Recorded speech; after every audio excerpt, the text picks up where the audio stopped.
Анан караңыз, купон берди, анан кийин кейс набор берип атат. Ал кейс наборду караңыз канча. Буну кейс наборду эч каерден меселен сатып ала албайсыз. Валберстерде, башка жерлерде может көрүшүңүз мүмкүн. Ценасы канча турат. Алар оригинал эмес, кыздар, оригинал эмес. Бул жерде оригинал биз компаниямыз только партнерлорго берет буну.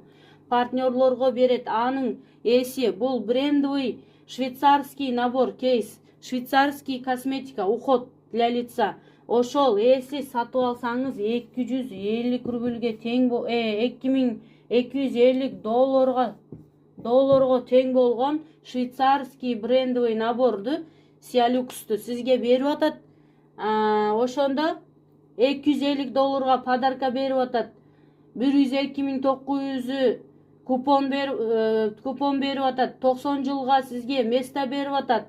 Еще товардарга 50% скидка берип атат. Еще сиз каждый месяц, маселен мына азыр кирип келдик, биз 50%тен товардарды алып өзүбүзгө колдонуп атабыз, туурабы?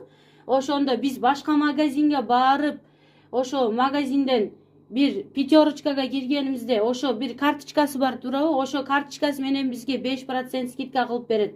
Ошо 5%ке биз кызыгып барып ошо жерден алып атабыз, туурабы?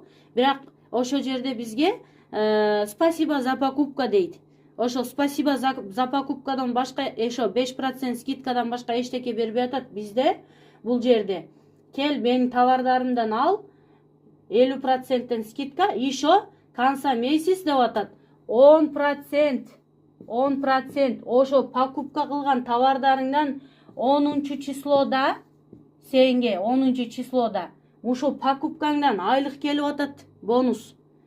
Ал айлыкты картаңызга акча кылып чыгарып алсаңыз болот, эже. Мына сиз магазинден ошо шампунь, порошок, зубной паста, ошо нерселерди алганыңызга еще компания 10% сизге 10 числода зарплата кайтарып берип ататпы? Анан караңыз. Анан кийин еще бул кабинет наследство, караңыз. Наследство дегенде бул эмне? Наследство. Мына бир жолу 28.900ге биз местан сатып алабыз. Меселен 5 жыл иштейбизби, 10 жыл иштейбизби, биз да когда-то устанем, туурабы? Устать этип, болду эми мен иштебейм, чарчадым деп, эмне кылсам болот дегенде, ошо жерде балдарыңыз өсүп келип атат. Ошо балдарыңызга бир эле заявленияны жазып, бир эле заявление менен 1 рубль төлөбөстөн, ошо бул жерде сиз 10 жылдан кийин